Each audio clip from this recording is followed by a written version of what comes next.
Assalamualaikum warahmatullahi wabarakatuh.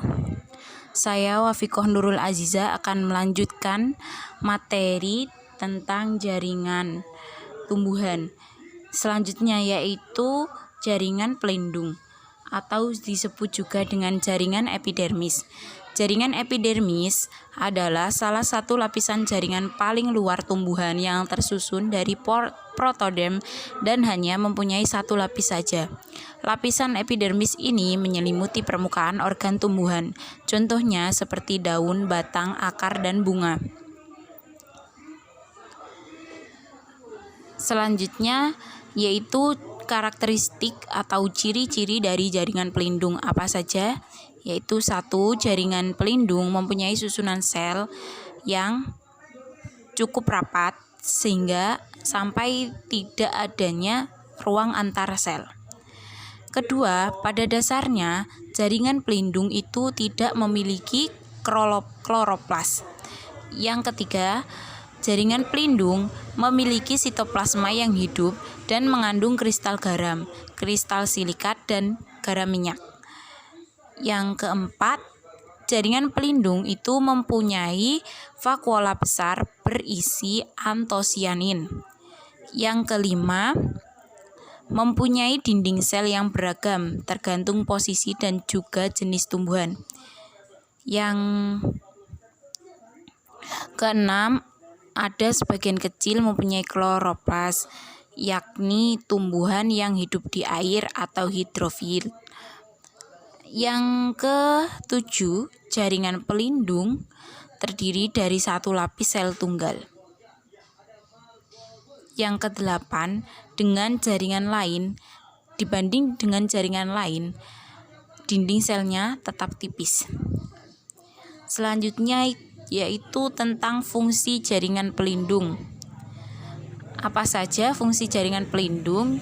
Yang pertama yaitu jaringan pelindung mempunyai fungsi melindungi dan menjaga setiap organ pada tumbuhan, yakni mencakup akar, batang, dan juga daun, sehingga tidak mudah rusak oleh pengaruh lingkungan.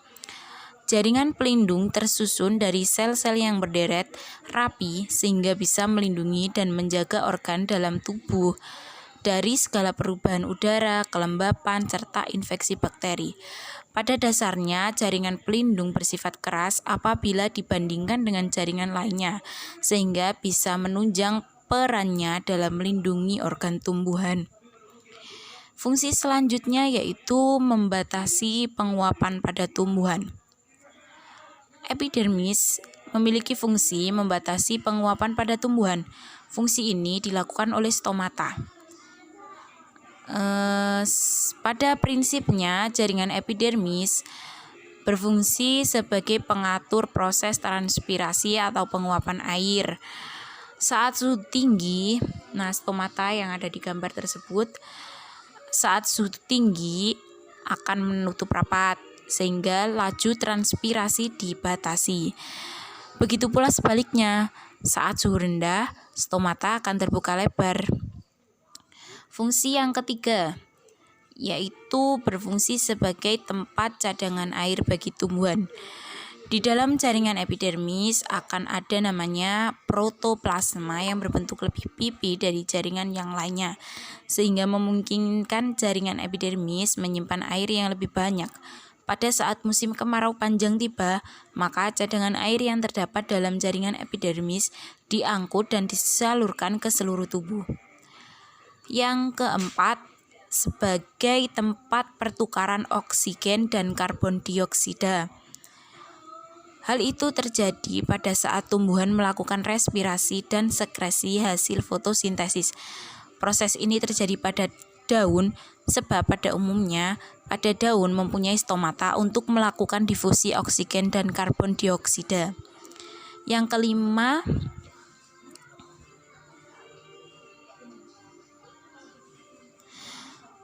yang selanjutnya yaitu modifikasi jaringan pelindung. Pertama, ada litoksis. Litoksis merupakan sel yang berisi dari epidermis normal dengan pertumbuhan khusus ke arah dalam. Sel tersebut berisi kristal kalsium karbonat yang dinamai dengan sistolit. Kandungan ini memberikan fungsi pertahanan yang lebih kuat di batang. Kedua yaitu stomata. Stomata merupakan celah dan kedua sel penutupnya. Sel penutup adalah dua buah sel yang bentuk khusus mengapit celah. Stomata dapat ditemukan daun, batang, rizoma, perhiasan bunga, dan bakal buah serta biji. Letak stomata dapat sama dengan permukaan epidermis atau tenggelam. Fungsi dari stomata itu sebagai media keluar masuknya gas pada tumbuhan. Modifikasi yang nomor 3 yaitu rambut akar. Rambut akar adalah modifikasi dari epidermis yang berfungsi dalam penyerapan air dalam tanah. Yang keempat, sel silika dan sel gabus. Silika itu sel yang berisi kristal silika, sementara sel gabus memiliki endapan suberin. Kedua sel tersebut selalu berpasangan, biasanya berada di tulang daun bernama gramin. Yang kelima ada sel kipas atau sel buliform. Adalah sederet sel yang lebih besar dari sel epidermis lainnya, berdinding tipis, vakuola besar, dan berisi air. Fungsi dari sel kipas untuk membuka serta menutup daun, khusus untuk tumbuhan yang menggulung. Selanjutnya yaitu ada trikoma. Trikoma adalah tonjolan epidermis yang terdiri dari satu sel atau lebih yang dipakai sebagai ciri taksonomi familia. Fungsi trikoma pada tumbuhan antara lain sebagai pelindung dari gangguan yang berasal dari luar dan juga mengurangi penguapan. Selanjutnya, saya Imro'atus Sa'adah NIM 68 akan menjelaskan tentang jaringan penguat pada tumbuhan. Jaringan penguat pada tumbuhan bisa disebut juga sebagai jaringan penyokong, jaringan mekanik, ataupun jaringan stereom. Fungsinya yang sesuai dengan namanya yaitu sebagai penyokong ataupun penguat berbagai organ tumbuhan, sehingga tumbuhan bisa berdiri kokoh. Struktur dari jaringan penguat yaitu berdinding sel tebal dan sel-selnya telah terspesialisasi. Berdasarkan bentuk dan sifatnya, jaringan penguat dibagi menjadi dua, yaitu jaringan kolenkim dan jaringan sklerenkim.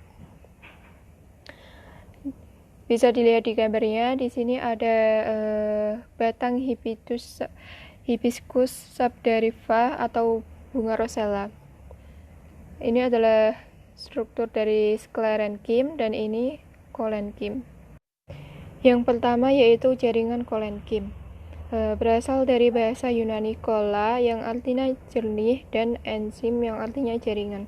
Hal ini berdasarkan pada sifat jaringan kolenkim, yakni ketika dia itu diamati di bawah mikroskop, dia itu tampak jernih. Struktur dari jaringan kolenkim yaitu tersusun atas sel-sel hidup dan bisa memanjang. Jadi protoplasmanya itu masih hidup. Terus tidak memiliki dinding sekunder. Jadi dia itu hanya tersusun atas dinding sel primer yang tipis tetapi lebih tebal dari parenkim. Berdinding sel selulosa, pektin, dan hemiselulosa. Penebalan dindingnya tidak merata. Terus beberapa ada yang mengandung kloroplas, ada juga yang tidak mengandung kloroplas, dan kemungkinan mengandung tanin.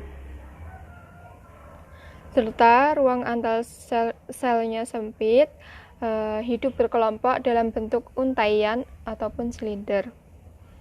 Namun pada monokotil, jika sklerenkim dibentuk sejak masih muda, maka ia tidak memiliki jaringan kolenkim. Fungsi dari jaringan kolenkim yaitu menyokong organ tumbuhan yang masih muda, sebagai penguat batang dan daun, pelindung biji, memperkuat jaringan aerenkim yaitu jaringan parenkim yang menyimpan udara, terus melindungi jaringan pengangkut. Letak jaringan kolenkim ada di bawah epidermis batang, tangkai daun, tangkai bunga, ibu tulang daun, dan akar udara. Jaringan kolenkim ini berkembang dari sel-sel memanjang mirip prokambium dan terlihat pada awal diferensiasi meristem atau dari sel-sel isodiametris jaringan meristem dasar. Bisa dilihat ini adalah contoh dari jaringan kolenkim. Dia terdapat di bawah epidermis. Macam-macam jaringan kolenkim berdasarkan letak dan penebalan dinding selnya. Yang pertama ada kolenkim sudut atau angular kolenkim. Kolenkim sudut ini penebalan dinding selnya itu pada sudut sel. Contohnya tangkai daun vitis, begonia, batang kentang, atau Solanum tuberosum. Dilihat gambarnya. Jadi di sini itu ada penebalan dinding pada sudut sel. Yang kedua, kolenkim lamelar, yaitu jaringan kolenkim yang mengalami penebalan dinding tangensial sel atau sejajar dengan permukaan. Contohnya korteks batang Sambucus javanica dan Sambucus nigra. Gambarnya seperti ini, jadi dia itu terlihat seperti papan yang berderet.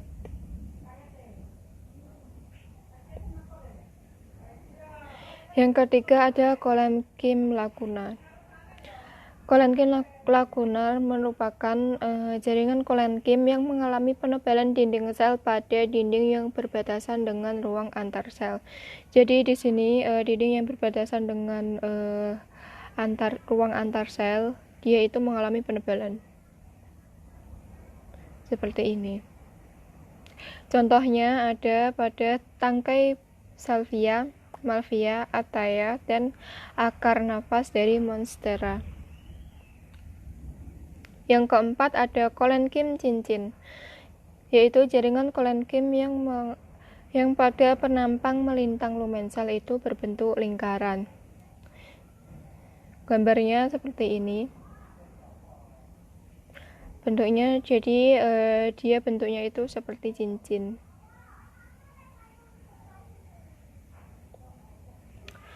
Untuk yang kedua yaitu jaringan sklerenkim. Jaringan sklerenkim berasal dari bahasa Yunani yaitu skleros, yang artinya keras. Jadi jaringan sklerenkim itu dia jaringan yang keras. Strukturnya yaitu berdinding sel sekunder dan berlignin. Nah, karena berlignin inilah yang menyebabkan jaringan sklerenkim itu menjadi kaku dan keras. Umumnya tidak mengandung kloroplas. Selnya lebih kaku daripada kolenkim karena dia memiliki dinding selnya tersusun dari lignin. Selnya tidak bisa memanjang, tetapi pada mesofil Myrtaceae selnya mengalami pemanjangan. Fungsinya yaitu menyokong organ tumbuhan yang telah dewasa. Jadi bisa dibedakan kalau kolenkim tadi itu pada organ yang masih mengalami pertumbuhan dan perkembangan atau organ yang masih muda. Tapi kalau jaringan sklerenkim terdapat pada organ tumbuhan yang telah dewasa. Letaknya yaitu pada organ tumbuhan yang dewasa, biasanya di korteks, perisikkel, dan di antara xilem dan floem. Ini adalah gambar dari jaringan sklerenkim. Berdasarkan bentuknya, jaringan sklerenkim dibedakan menjadi serabut atau serat-serat sklerenkim dan sklereid. Yang pertama yaitu serabut atau serat-serat sklerenkim. Serabut ini umumnya bergerombol membentuk pita atau anyaman padat berbentuk silinder yang sejajar dengan permukaan. Sel-selnya panjang dan berujung meruncing. Ruang antar selnya atau lumennya sempit. Ukurannya 2 mm sampai 25 cm. Contohnya yang memiliki serat sklerenkim panjang yaitu agave, Hibiscus subterrifa, Hibiscus cannabicus. Sel serabut sklerenkim ini berkembang dari sel meristem. Yang kedua yaitu sklereid atau sel batu. Berkembang dari parenkim melalui penebalan dinding sekunder sel. Bentuk dari sklereid ini bervariasi. Umumnya isodiametris, tidak beraturan ataupun ada yang bercabang. Selnya pendek dengan ujung tumpul dan runcing. Kadang hidup soliter sebagai idioblast. Terdapat pada semua bagian tumbuhan, terutama di dalam kulit kayu, pembuluh tapis, buah, dan biji. Nah, berdasarkan bentuknya, sklereid ini dibagi menjadi brachysklereid, macrosklereid, osteosklereid, asterosklereid, dan trichosklereid. Bisa dilihat ini adalah contoh dari jaringan sklerenkim jenis sklereid. Ini sklereid yang merah ini sklereid pada tepi daun Dionysia konsinski. Kalau yang ini sklereid pada buah per.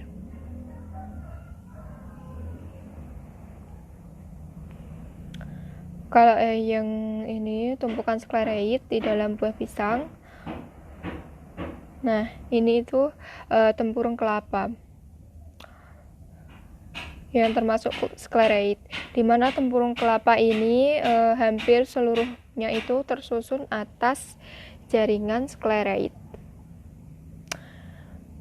Kita masuk jenis-jenis sklereid. Yang pertama yaitu brachysklereid, merupakan sel batu yang berbentuk isodiametris atau seperti insang ikan.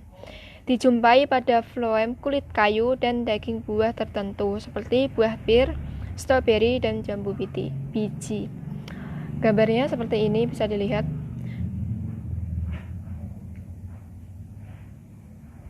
Yang kedua, makrosklereid, yaitu sel batu yang berbentuk seperti tongkat.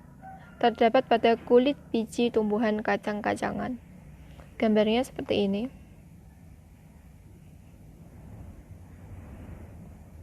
Yang ketiga, osteosklereid. Jadi dia itu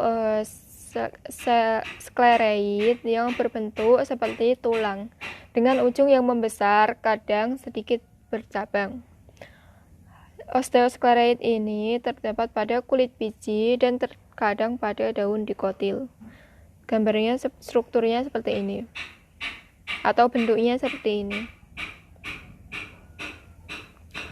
Yang keempat ada asterosklereid, yaitu sklereid yang bercabang-cabang berbentuk seperti bintang. Biasanya terdapat pada daun. Bentuknya seperti ini. Kalau yang di kanan ini contoh dari asterosklereid pada daun teh. Nah, yang kelima ada trichosklereid, yaitu sel batu yang berbentuk seperti benang dengan satu percabangan yang teratur. Biasanya dia itu terdapat pada daun. Demikian penjelasan atau pemaparan materi dari kelompok kami mengenai struktur dan perkembangan jaringan dasar, jaringan pelindung, dan jaringan penguat. Terima kasih telah menyaksikan video penjelasan kami, dan jika teman-teman ada yang ingin ditanyakan, nanti bisa ditanyakan di grup struktur perkembangan tumbuhan di Google Classroom. Terima kasih. Wassalamualaikum warahmatullahi wabarakatuh.